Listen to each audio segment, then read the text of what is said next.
Tonight we're going to make dessert in our air fryer. I am having so much fun with this product. I haven't owned an air fryer until the Pampered Chef came out with theirs, and that was intentional. I had done a lot of research, but I just kept hoping and thinking, come on, we got to come out with one. They're just so popular right now. So our air fryer blows the others out of the water from the research that I've done. First, I love that it's a huge family size. It actually will hold 2 trays of food at one time. So I have done videos with chicken parmesan. You can actually do 6 servings at a time of chicken parm. I've done coconut shrimp.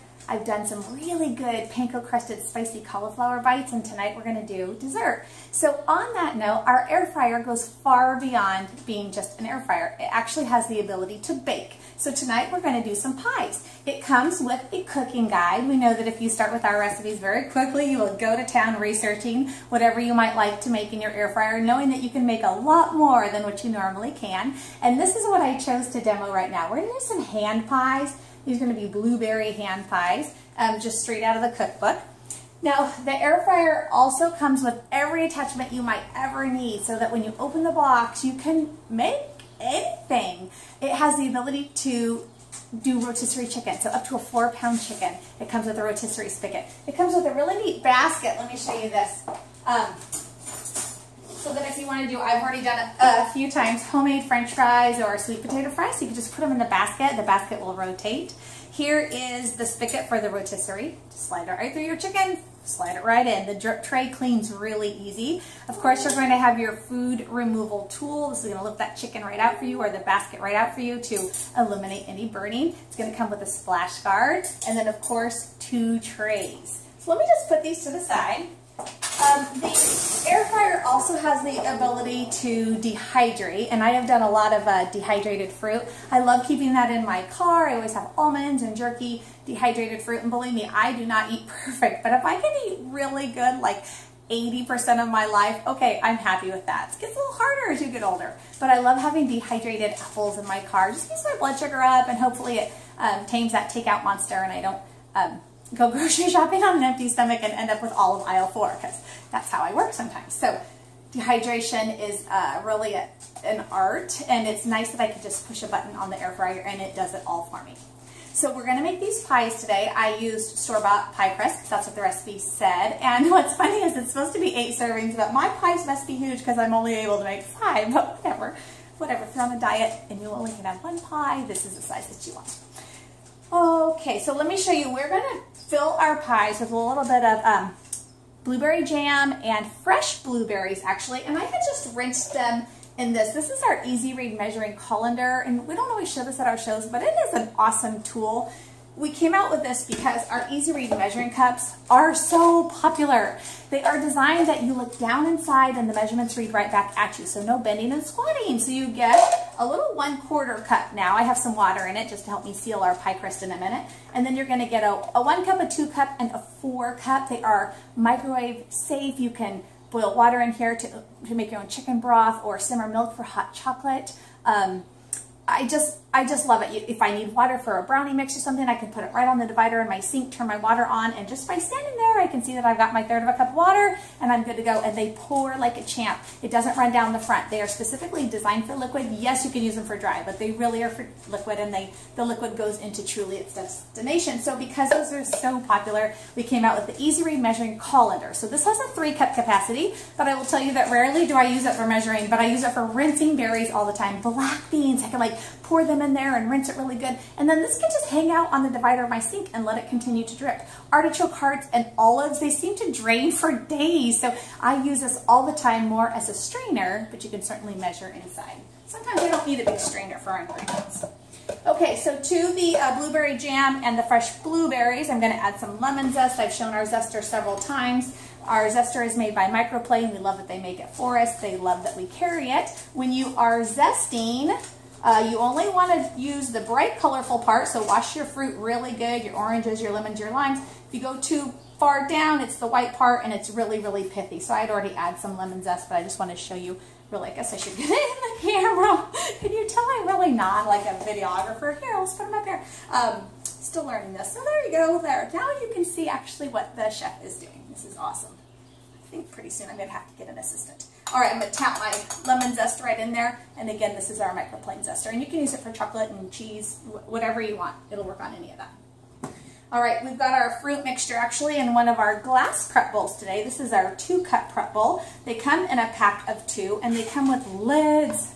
So I do love them. They do get warm in the microwave, but otherwise, for leftovers, they work really, really good. And again, like this, I'm getting all my ingredients in a row. I've got another one, a little 1-cup prep bowl. These come in packs of 6, also with lids. It's got some sugar, and I've got my whipped egg in here to baste the top of the pies with. All right, so I just rolled out my pie crust. This is our baker's mat, and I love it. It's a silicone mat, and it's got different dimensions, different diameters on the mat itself. So if you're a pie baker and you need to have like a certain dimension or sorry, roundness, I guess, of your pie, it's right in here. It's pretty awesome. I like that it's silicone. It just unfolds and it's flat all the time on your countertop. So I already cut one. We've got our biscuit cutters. I thought this was a 3-inch. It might be kind of bigger. Recipe says a 3-inch. But our biscuit cutters come in a 4-pack. I'm just missing the other 2. I don't know about you. I have a kitchen in the trunk of my car at any time for my live shows. And sometimes when I do my live shows, I think I leave products behind. That's another perk for having a show with Christina. Is not only does the company give you a lot of products, I often leave something in your sink. So I think someone might be enjoying my other 2-size biscuit cutters. But that's okay. Bigger pies for us. So to my pie crust, I'm going to go ahead and add my blueberry filling. Let's see if you can see that. And we don't want it to be too high. I'm actually going to spread it out rather than pile it high, just because I don't want the pie crust to rip. Let's see what we can fit on here. I think that looks good. A couple little more little ones. All right, so there's our pie filling, finished with that. And then our next pie crust comes on, but I am going to add just a little bit of liquid just right around the edge. You guys know this little trick. Because of the flour, I had it on a lightly floured surface, but then, and just the air, the pie crust just starts to dry out. So pie crust number 2 goes right on top. I'm just going to press it down. Whoops, got a blueberry trying to escape over here. This one might not be super pretty. That's okay. I'm sure it's going to be delicious. And now I'm just going to use a fork and just go around it and really press it down. And then we'll do a little bit of an egg wash. So I just whisked an egg. I used another product I use all the time. It's our little stainless mini whipper. It's so good. Protein drinks, and really just if you use it only for eggs, it's just so great. So let's go ahead and put this pie up on the sheet. And the sheets are lightly oiled. And I'm going to rotate this so hopefully you can see it a little bit better. So initially I was able to get 4 crusts out of my dough, and then I had extra dough, so then I balled it together and rolled it out. We have a nice big marble roller. I think we still carry this, a smaller dough and pizza roller, and I just rolled that, the rest of the dough out on this mat. All right, I'm going to do 2 tiny little slits in the top of this pie also, just like I did for the others, for that steam to release. And now we're going to give it a little egg wash. This is going to give a really nice shine as the end result. But here's a little tip if you're a baker. I love baking. And a lot of times with big pies, if you're going to do a fruit pie or a berry pie, it will ask, or like a double crusted pie, it will encourage you to do an egg wash on the inside of the pie crust before you even fill it. So the egg is obviously a protein, and the protein will bind together to literally form a wall, a barrier. Egg is a binding agent like in our meatloaves and things like that, but that's why they often ask us to do an egg wash inside our pie crust. It's going to keep the juices from the fruit filling from permeating the crust, and it keeps the crust just nice and crispy no matter how much fruity goodness you have inside that pie.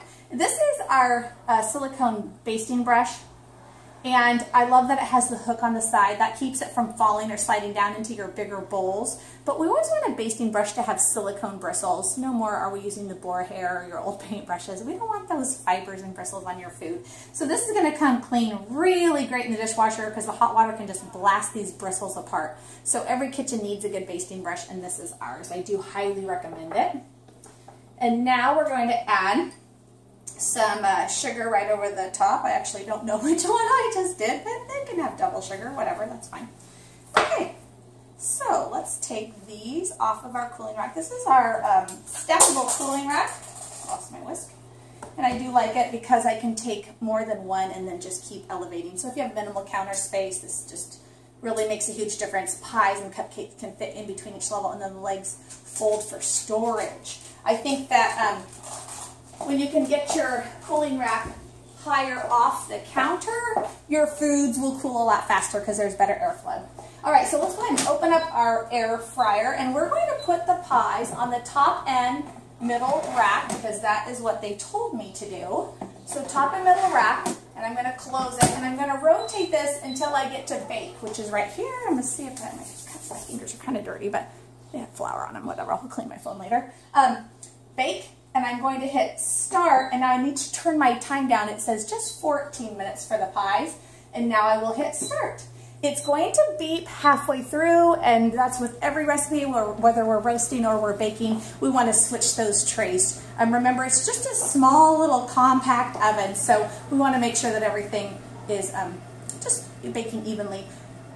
Air fryers and like our quick cooker, holy cow, there's no preheat time required. So they're incredibly energy efficient products, a lot faster than baking in the oven. And certainly I don't even have to turn my oven on to preheat. In San Diego gets so hot. I don't have an especially big house now. I downsized and I love it, but my oven can heat my whole house now. So I love that I can do cookies and I can do breads right in the air fryer, and my house stays perfectly cool. So we'll be back in 14 minutes, and we'll check out our pies. Thanks for watching.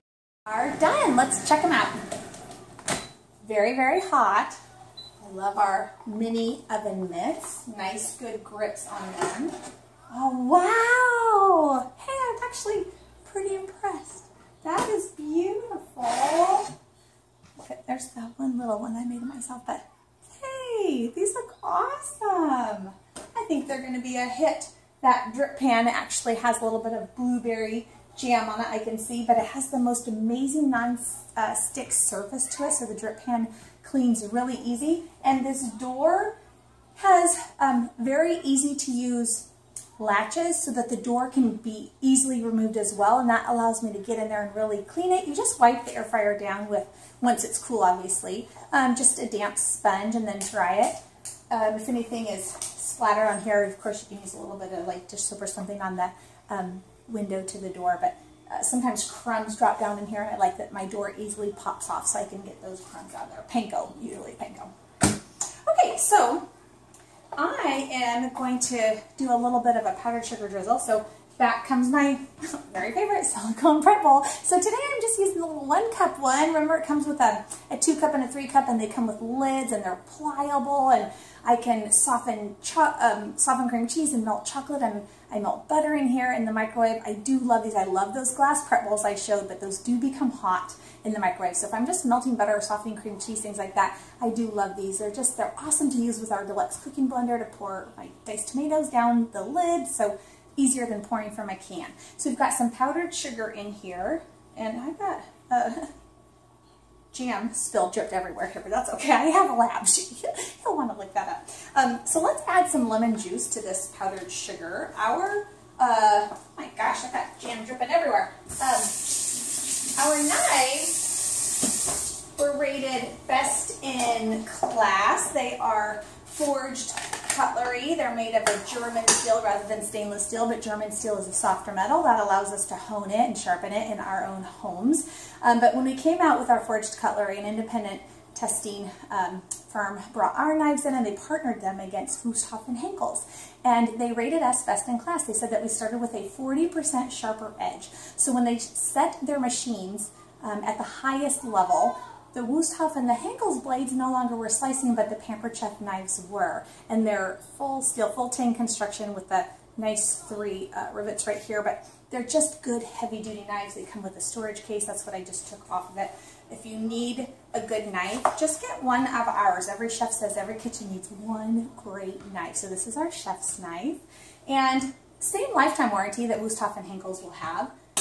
But I do love that our price is so much lower because we don't have to share our profit with other companies. So Wusthof and Henkel's, they have to share their profit with Bed Bath & Beyond and Williams-Sonoma, Crate & Barrel, and we don't. Our profit is our profit. So our chef's knife, I don't even know how much that is. Maybe it's $80? I'm not quite sure, but its competitors would be $250 for the same German steel, the same lifetime warranty, and just the same caliber of and quality of a knife. So if you need a good knife, ours are phenomenal. Okay, so I also often use our citrus press. It's metal and it's nice and it's big, and all citrus presses should be big and they should be metal so they last a long time. But this lemon my mom brought, and it's off of their tree, so it's actually even just a little too big for our citrus press.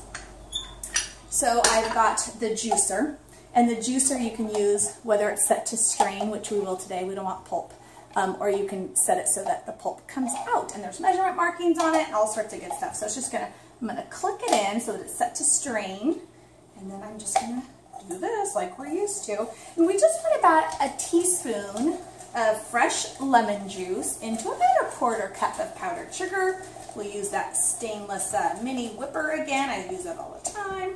I also like that these catch the seeds and a lot of the pulp. There's plenty of liquid in there. It's going to be so good. So I'm just kind of guessing. Let's see. And then here's our mini whipper. And we'll just do it. And another reason I chose the silicone prep bowl is that it has the pour spout, so I can actually just drizzle right from here. Probably added a little too much lemon juice. I think it's kind of, yeah, it's probably too runny. And my powdered sugar is up in the cupboard right now. I had to stand on a chair to get it. So I'm going to have to add more powdered sugar, but my plan is I'll show you right now. It's just a little too liquidy to run. I'll probably a lot more powdered sugar, and then just drizzle them right over the pies. And I think these are absolutely beautiful, and I think that they will be delicious. The racks cool off pretty quick, but those turned out good. So anyway, air fryers. Pampered Chef's air fryer, at least, not just for air frying.